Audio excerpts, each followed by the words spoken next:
Olá, seja muito bem-vinda aqui ao canal de O Tempo no YouTube. Eu sou Letícia Fontes, editora adjunta de política, e hoje o nosso convidado aqui do Café com Política é o deputado estadual Rodrigo Lopes. Obrigada, deputado, por estar aqui com a gente hoje. Letícia, é sempre um prazer poder estar aqui falando, né, com a população de Minas Gerais, falando com vocês e trazendo aqui um pouquinho da nossa percepção sobre a política do estado de Minas Gerais. Deputado, o senhor está, por conta de ser relator ali de alguns projetos que fala sobre os imóveis que o estado ofereceu à União, e aí houve muita polêmica em relação a esses imóveis, alguns imóveis que eram considerados simbolismos do estado, a oposição bateu bastante nisso, e aí houve alguma mudança na proposta. Queria que o senhor explicasse o que mudou, quais imóveis saíram, entraram, o senhor fez um novo relatório em relação a isso. Sim, bom, primeiramente eu quero até agradecer a confiança do presidente da Comissão de Administração Pública, o deputado Adalclever Lopes, que ele tem confiado a mim as relatorias dos projetos relacionados ao Propag. Só o primeiro, que é o projeto de adesão, que na data eu não estava presente, foi outro deputado quem relatou. Mas esse dos imóveis de maneira específica, né, um projeto bastante polêmico, porque ele passa por vários municípios do estado e tem, né, toda uma questão de simbolismo de fato. O que acontece nesse momento? A União demandou muitos imóveis através dos seus órgãos, seja através da UFMG, de várias universidades, órgãos da Justiça Federal, todos eles demandaram, e isso acabou tornando o projeto interessante do ponto de vista de gerar um valor que possa efetivamente contribuir no abatimento da dívida. Então nós tivemos aí uma ampla discussão. O relatório está apresentado, foi apresentado aí há 2 semanas, ele está em vistas da deputada Beatriz Cerqueira e ele deve entrar em votação, né? Basicamente Tem expectativa de quando que deve ir? Eu acredito que nas próximas semanas aí, né? Mas o grande diferencial que teve, que no relatório a gente conseguiu construir junto ao governo, foi a retirada de todos os imóveis da UENG. Então isso aí foi uma conquista. Também os imóveis da Fundação Helena Tipoff foram retirados. Foram, salvo engano, 48 imóveis que a gente conseguiu retirar, que ele não estava dentro da linha prioritária, tinha esse impacto grande para determinada instituição, determinada região. Mas a gente conseguiu melhorar, né, esse projeto. Tivemos a inserção de outros imóveis que vieram através de emenda do deputado João Magalhães, que é o líder de governo, e a grande maioria desses imóveis que foram inseridos, eles foram por demanda de órgãos da União que têm interesse. E quais são alguns exemplos desses imóveis que foram inseridos? Tem, por exemplo, o prédio da Emater, né, na Raja, que foi colocado, um interesse do TRF6, né, aquele imóvel foi manifesto aí pelo né, próprio representante da Justiça Federal. Nós temos, né, questões de terrenos, né? Terreno ao lado do estadual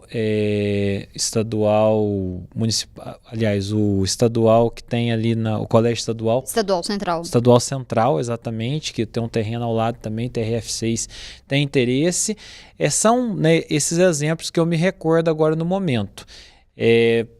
Palace Cassino de Poços de Caldas demandado pela Unifal como uma possibilidade da universidade ter as suas ações ali também naquele imóvel. Então são imóveis relevantes que, óbvio que a maioria deles a gente não pode deixar de perder a ação governamental neles, né? Porque determinado, por exemplo, o Palace Cassino de Poços de Caldas, ele não pode ser privatizado, é um imóvel que tem um simbolismo.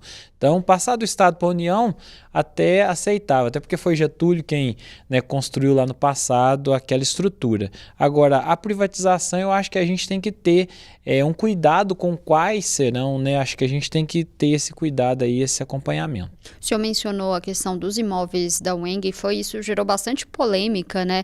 Na avaliação do senhor, o senhor acredita que o governo errou em colocar esses imóveis por conta do desgaste mesmo que isso gerou? Olha, eu acredito que assim, a primeira intenção do governo, eu acho que ela foi das melhores, que seria a intenção de federalizar o ENG, tornar ela uma universidade federal com toda a estrutura que as universidades federais têm, que o Estado muitas vezes não consegue contemplar, inclusive no que diz respeito à remuneração dos profissionais. Então eu não vejo que tenha sido uma intenção ruim, eu acho que o projeto naturalmente ele caminhou, né, dentro daquilo que claro aí da natureza do processo legislativo, ele foi aperfeiçoado. E o governo, hora nenhuma, ele foi truculento na negociação, ele sempre foi flexível e a gente conseguiu, na construção do nosso relatório, ter aí uma boa vontade muito grande por parte do governo e estar cedendo, principalmente no que diz respeito ao ENC. Em relação à questão da entrega desses imóveis do Estado para a União, o senhor acredita que esses imóveis vão conseguir, vão ser relevantes para poder conseguir abater um valor considerável da dívida? Eu acredito que sim. Hoje, aí dentro desse contexto dos 20% da dívida que, vamos dizer assim, a gente tem que abater, né? Eu acredito que os imóveis eles podem alcançar o valor aí aproximadamente de uns 3 bi, que corresponderia a 10% dos 20, né, que é na casa aí de 30 bi. Então eu acredito que ele se tornou relevante, principalmente dada a demanda que passou a ter de órgãos da União para que fosse feita a federalização. Então a gente avalia até com muita cautela e muito cuidado, por exemplo, quando a gente fala a demanda da UFMG pelo Hospital Resoleta Neves, eu acredito que vai ser um ganho para a população em termos de melhorar ainda mais a estruturação do Hospital Resoleta Neves, que tem uma importância, principalmente para a região metropolitana, Vetor Norte, é um hospital fundamental que passaria, né, a ser gerido pela Universidade Federal de Minas Gerais. Então eu acredito que muitas vezes essa pauta é colocada como uma pauta negativa, mas eu acredito que vai ter muito ganho para a população na grande maioria da federalização dos imóveis. O senhor mencionou anteriormente a inclusão de um prédio da Emater entre esses imóveis oferecidos para a União. O senhor acredita que pode ter resistência dos servidores? Olha, é um prédio muito simbólico, né? Então ele teve aí toda a história da construção, salvo engano, um dos primeiros, se não o primeiro prédio construído ali na Raja. Então há toda uma discussão nesse sentido e eu que vim da área rural, convivi com a Emater, eu compreendo perfeitamente, mas há hoje, né, vamos dizer assim, uma simpatia por parte do Tribunal de Justiça por ter aquela possibilidade de adquirir esse imóvel. O imóvel tem um valor relevante, né? Então a gente se coloca diante dessa situação. Assim como lá atrás teve uma resistência do DR para ir para a cidade administrativa, né, que tem também um simbolismo do seu prédio aqui na região central. E eu acredito que se a gente for voltar a cada secretaria de Estado que estava ali na Praça da Liberdade, e se a gente for tratar especificamente, todo mundo gostaria de ficar pelo simbolismo que tem cada prédio. Agora, é uma decisão de governo, né, que tem que ser tratada, respeitando com certeza a história de cada órgão, a história de cada instituição, mas que acima de tudo tem uma decisão de governo a ser tratado, que é a dívida do Estado, né, que é uma responsabilidade de todos nós e que a gente precisa construir os caminhos para isso. O senhor mencionou que vários imóveis foram retirados, mas alguns foram incluídos nessa lista. E teve uma polêmica recentemente de alguns desses imóveis que a oposição até fala que foram imóveis colocados à francesa, que é o caso do imóvel do Hospital Regional de Divinópolis. Como que o senhor avalia essa questão? Ele pode ser federalizado e como que avalia esse mal-estar que está acontecendo ali na região em relação a ele? Bom, eu acho que é um debate que tem que ser aperfeiçoado, né? Porque é um hospital regional que ele, sem dúvida nenhuma, ele tem uma relevância para a região centro-oeste. A gente espera esses hospitais regionais há mais de uma década, eu talvez diria 2 décadas que a gente espera esses hospitais serem entregues. No entanto, eu vejo o seguinte, se ele for de fato federalizado, for ser gerido por uma universidade federal, é a mesma visão que eu tenho do Resoleta Neves. Eu acredito que possa aperfeiçoar o atendimento, viabilizar, né, ter de fato uma ação que possa tá trazendo benefício para a população. Então, foi esse o critério para poder incluir ele na lista dos imóveis? Qual foi? Na verdade, são vários critérios, né? Então, a gente tem imóveis que eles podem ter valor no processo aí de privatização, né, de venda, e também que são relevantes do ponto de vista de prestação de serviço, né? E os hospitais, de maneira geral, a relevância é no aperfeiçoamento da prestação de serviço público de qualidade para a população. Então, eu vejo com muito bons olhos quando uma universidade federal ela requisita um hospital, por exemplo, para se tornar um hospital escola. E a gente percebe por quê? Porque ele acaba recebendo recursos da saúde e da educação. Então isso se torna um serviço de melhor qualidade com financiamento que garante um atendimento à população. O senhor acredita que tem uma nova fase da relação do governo e da Assembleia? Porque a gente, apesar de muitos polêmicos, esses projetos relacionados ao Propag, eles têm sido aprovados ali sem grandes dificuldades. Tem algo que mudou nessa relação por conta disso? Letícia, eu vejo que muita coisa mudou, né? Nós tivemos o PSD disputando a eleição com o Zema e agora o Matheus Simões, na segunda-feira, o vice-governador, ele se filia ao PSD, o Zema se afastando por uma eventual candidatura à presidência, o PSD que perdeu a eleição de 2022 vai ter o governador do estado no ano de 2026. A bancada do PSD, desde o início do mandato, ela se posicionou como uma base governista. O deputado Cássio Soares é o líder, inclusive, do bloco que eu pertenço. E eu percebo o seguinte, a Assembleia, principalmente no que diz respeito ao Propag, ela, na verdade, não é que ela está facilitando para o governo. A Assembleia foi quem plantou a semente do Propag lá atrás. Porque o trabalho que o governo do estado desenvolvia, se a gente for voltar ao ano de 2023 e 2024, era para que a gente aprovasse o regime de recuperação fiscal. Então, foi um trabalho do presidente Tadeu, juntamente com o então presidente Rodrigo Pacheco, do Senado Federal, que construiu a política que viabilizou o Propag. Então eu vejo o seguinte, a Assembleia não tem como ter uma resistência, porque não é uma pauta do governo Zema, mas é uma pauta do Estado de Minas Gerais para resolver o problema da dívida. Então talvez essa seja a razão de que essas pautas do Propag, elas têm tido uma celeridade maior. Mas na avaliação do senhor não é só essa questão dos Propag. O senhor acredita que o Plano de Fundo 2026 também pode estar no meio disso? Olha, na política tudo pode acontecer, né? E a gente vê essa movimentação, sim. É óbvio que quando o Matheus Simões sai do Novo para vir para o PSD, ele sinaliza, sai dessa linha mais extrema do liberalismo para vir para o centro e acaba abrindo uma linha de diálogo, né, e uma interlocução. Por exemplo, o Fouad Noman foi apoiado pelo PT na sua reeleição, estando no PSD há um ano atrás. Então nós precisamos, né, fazer a leitura desse contexto. É um movimento que vai acontecer. A gente viu uma divergência aí, principalmente aberta pelo deputado Caporeza em relação ao Cleitinho, do ponto de vista de posicionamento. Então a gente percebe uma fragmentação da extrema-direita, que até então o Matheus também estava nessa extrema-direita, ele posicionou um pouco mais ao centro e agora começa a ter uma divergência do PL com o Cleitinho. Então a gente começa a ver uma fragmentação. Por outro lado, o centro e a esquerda ainda não se encontraram dentro desse processo, muito na expectativa se vem ou não candidato o senador Rodrigo Pacheco. Antes da gente começar a falar um pouco mais sobre 2026, sobre essa mudança ali, até de clima entre governo e Assembleia, o senhor acredita que agora o governo está com uma base mais coesa? Olha, a resposta disso virá pelo projeto da PEC, do referendo. Então, a partir do momento que o governo, se conseguir a aprovação dessa PEC, eu acredito que mostra uma consolidação, porque talvez seja o projeto mais polêmico da legislatura, né? Até por se tratar de uma PEC que tem uma grande divergência, que é retirar a previsão do referendo da Constituição do Estado. Então eu acredito que a grande prova de fogo para demonstrar a consolidação da base é essa PEC do referendo.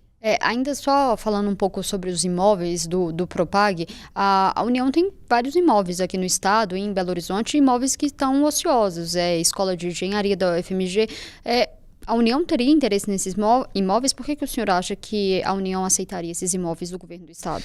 Então, o que eu percebo, e a gente, né, pôde acompanhar no decorrer do projeto de lei e na avaliação, é que há o interesse específico de cada órgão, né? Não é o presidente Lula que está falando que quer o imóvel e tal, mas a UFMG está falando, a Unifal está falando, a Justiça Federal está falando, a questão, né, dos indígenas, né? A gente tem tido também o interesse por áreas, né? A FUNAI buscando áreas aí que pertencem ao Estado, porque às vezes o imóvel que a União detém, ele não é interesse específico, por exemplo, da UFMG para a saúde, né? A Escola de Engenharia, ela não atende à estrutura da questão da medicina. Então são caminhos e possibilidades que surgem de acordo com o interesse específico, né? Mesma coisa, estadual central. Há um interesse do Instituto Federal e de uma escola federal ali que talvez tenha outros imóveis, mas que não atenda à expectativa que o órgão tem, e por isso desperta essa questão específica do interesse. Agora falando um pouco sobre 2026, o senhor está no União Brasil, recentemente a União Brasil fez uma federação com o PP. O senhor acredita que essa federação vai estar apoiando o Matheus Simões no próximo ano? Olha, isso ainda é uma questão que está em aberto, né? Há uma discussão, vamos dizer assim, um debate em torno disso. Ainda não fomos chamados, nós deputados, pelo menos estaduais, ainda não fomos chamados para essa conversa, nem no União Brasil e nem da federação até o momento. Até o momento a gente não tem notícia quem vai ser o coordenador dessa federação no estado de Minas Gerais. Então eu acredito que tanto o Partido União Brasil quanto o Progressista e a federação de modo geral, é necessário um diálogo, né? Acredito que os presidentes, tanto o deputado Marcelo de Freitas, que é o presidente da União Brasil, o deputado Pinheirinho, que é o presidente do PP, eles vão promover essa interlocução com os parlamentares estaduais e federais para ter o alinhamento final, né? Antes da gente fazer um aceno externo, precisa haver essa construção interna que eu considero fundamental. Eu acredito que é uma federação que tem tudo para sair grande das eleições de 2026, mas que é fundamental que ocorra esse diálogo. O senhor mencionou que ainda vai ser decidido qual vai ser o caminho, né, dessa federação de apoio no próximo ano, mas o delegado Marcelo Freitas já até falou que vai ser uma candidatura de direita. O senhor é aliado do senador Rodrigo Pacheco, mas se houver alguma inclinação do partido em apoiar o Matheus Simões, o senhor deixaria a União, migraria para o partido onde tivesse o Rodrigo Pacheco? Eu tenho um posicionamento pessoal hoje, né, de apoio ao senador Rodrigo Pacheco, né? É uma relação de amizade, é uma relação particular que nós temos. Então é uma definição que nós vamos ter que ver como que isso caminha, né, nesse sentido. Se o partido tomar outra direção, se vai haver o respeito ao meu posicionamento, até porque até hoje eu respeitei todos os alinhamentos do partido. O partido sempre deu uma liberdade muito grande para que a gente trabalhasse. Mas o senhor não apoiaria, então, Matheus Simões? Nesse momento, eu pessoalmente tenho um compromisso com o senador Rodrigo Pacheco, que inclusive o professor Matheus tem conhecimento disso. Isso não interfere na minha atuação enquanto base de governo na Assembleia, mas eu sou muito claro nos meus posicionamentos. Então, o Rodrigo Lopes tem um compromisso pessoal com o senador Rodrigo Pacheco, e ele vindo candidato ao governo do estado. Assim como o Rodrigo Lopes tem um posicionamento pessoal de apoio ao Marcelo Aro, candidato ao Senado, que hoje está no Partido Progressista, independente do posicionamento, né? Eu tenho algumas posições pessoais que eu não negocio, né? Que é justamente dentro da história que eu construí na minha vida pública. E a gente precisa ter respeito com aquilo que foi construído. A União Brasil sempre me respeitou, o governo do estado sempre me respeitou, e eu espero que as coisas continuem dessa maneira. Mas já tem conversas com algum outro partido? Não, na verdade, assim, a gente tem, né, sempre aí o momento, né, daqui até vamos dizer assim, a janela de filiações, sempre tem, né, as tratativas, mas eu, por convicção, pretendo continuar no União Brasil. Muito se fala de uma possível indicação do presidente Lula do senador Rodrigo Pacheco ao STF.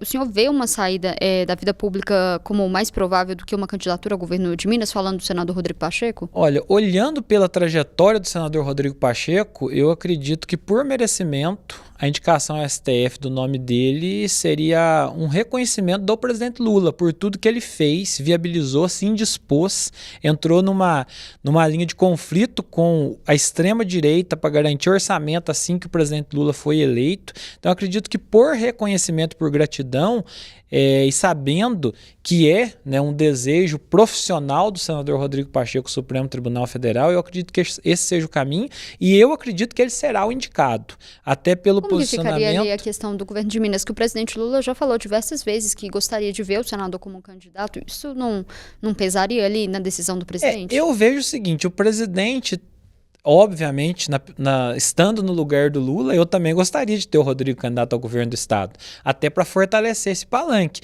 No entanto, a pergunta é, se o senador Rodrigo Pacheco não for Supremo, ele terá à disposição de disputar o governo de Minas? Né? Eu te pergunto, o senhor como aliado dele tem?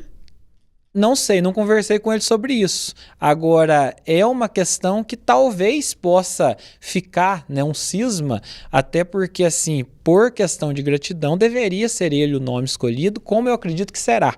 né, até pela articulação que está sendo feita pelo senador Davi Alcolumbre, presidente hoje do Congresso Nacional. E o governo Lula, ele precisa encontrar os caminhos, né? O Calil está aí, foi aliado, disputou as eleições passadas. Mas Calil criticou bastante o PT, né, que... Não fala que se arrepende, mas não caminharia junto de novo, não seria? Pois é, mas houve conversas aí, a Gleice esteve aí, sentaram, conversaram. Como diz, a política ela vai e volta, né? Os aliados, eles muitas vezes divergem. O Calil sempre será o Calil, né, com o posicionamento que ele tem. E se a gente for avaliar em termos de perfil, uma disputa hoje, se efetivamente Cleitinho vem candidato ao governo, talvez o perfil Calil seja o ideal para enfrentar Cleitinho numa disputa, né? Um perfil um pouco parecido, e que o Calil poderia ficar bem posicionado nessa situação, porque já foi prefeito de Belo Horizonte, já teve uma experiência no executivo, que muitas vezes causa dúvidas quanto ao perfil do Cleitinho. Será que o Cleitinho seria um bom governador, não tendo ainda passado pelo executivo? Então são questões que vão, né, ainda depurar no meio desse processo. Eu acredito que haverá, né, construções aí, o governo do PT não vai ficar sem um palanque forte. Acredito que o Rodrigo seja uma ótima alternativa, mas em ele indo para o Supremo Tribunal, o governo com certeza vai construir uma alternativa de centro-esquerda para poder representá-lo, e a gente nesse compreender. Caso, não tendo o Rodrigo Pacheco, o senhor apoiaria Matheus Simões? Nesse caso, a minha tendência é caminhar com o Matheus Simões, né? Óbvio que a gente tem que sentar, fazer, né, as conversas como um todo, o partido tem a sua construção, mas eu tenho uma simpatia pela condição técnica, né? O Matheus é uma pessoa muito preparada, conduz tecnicamente muito bem o governo, tem, né, feito aí um grande exercício na questão política, que é onde eu compreendo que faltava essa penetração, mas ele tem feito essa construção. Então é um nome que teria minha simpatia sim para estar caminhando na eventualidade do Rodrigo não vir candidato ao governo. Deputado, já caminhando para o final, agora falando um pouco sobre os planos políticos do senhor para 2026. O que está no horizonte do senhor? O nosso horizonte é o fortalecimento do nosso mandato, né? Eu quero, né, mais uma vez disputar o cargo de deputado estadual, fortalecer a nossa base. Foi uma eleição muito difícil de 2022, até porque eu não herdei a base política de nenhum deputado, eu tive que construir a minha própria base política. Rodrigo Pacheco foi importante para isso, Bilac Pinto foi importante para isso, Rafael Simões foi importante para isso, nosso deputado federal de Pouso Alegre, e eu consigo hoje ter uma dimensão de que a gente vai ter uma base mais robusta, vir com a votação mais estruturada, né, e com certeza poder construir um protagonismo ainda maior em um segundo mandato na Assembleia Legislativa. Esses são os planos, né? É óbvio que a política ela muda o tempo todo, mas é esse o planejamento que nós traçamos aí para o ano de 2026 e a gente quer seguir nessa linha aí.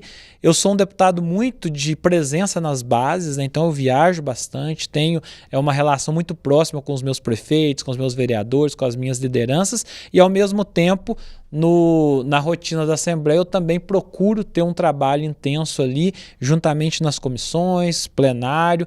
Então assim, eu me desdobro, a minha vida pessoal fica até um pouco comprometida, porque é semana na Assembleia, final de semana na base política. Então a gente corre bastante e eu gosto de ser assim, e acredito que, na minha concepção, esse é o sentido da política, né? Atuação dentro do parlamento, sem perder o vínculo com as bases políticas, com as lideranças locais. Deputado, queria agradecer a presença do senhor aqui hoje, sempre muito bem-vindo também, voltar outras vezes. Letícia, agradeço muito, né, um bate-papo muito bom aqui, interessante, espero que tenha contribuído aí para informar o nosso cidadão mineiro, a nossa cidadã mineira, e o mandato do deputado Rodrigo Lopes está sempre à disposição na Assembleia Legislativa para contribuir com a população de Minas Gerais. A gente fica por aqui, mas você acompanha esses e outros conteúdos aqui no canal de O Tempo, no YouTube e também no portal otempo.com.br. Até mais!